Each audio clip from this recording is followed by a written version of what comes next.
Kumusta na po? Narito po tayo ngayon sa isang museo sa Panama na tinatawag na Museo de la Mola. Ano po ba ang mola? Ang mola po ay isang makulay at detalyanong tela na gawa sa kamay ng mga guna. Isa po silang katutubong grupo na naninirahan sa isla ng San Blas, sa baybayin ng Caribeho sa Panama at sa ilang bahagi ng Colombia.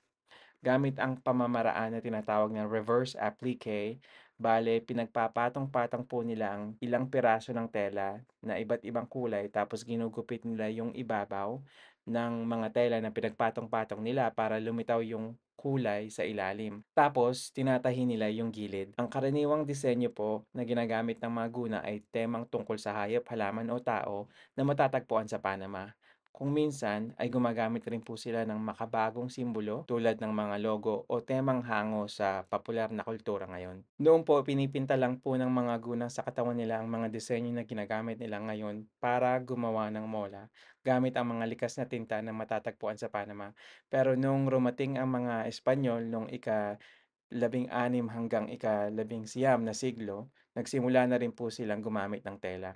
Sa huling bahagi ng ika-labing-siyam na siglo, naging pangkaraniwan na rin ang paggamit ng reverse applique. Mula noon, nagsimula na rin silang gumamit ng tela at hindi lang pintura upang makalikha ng mola.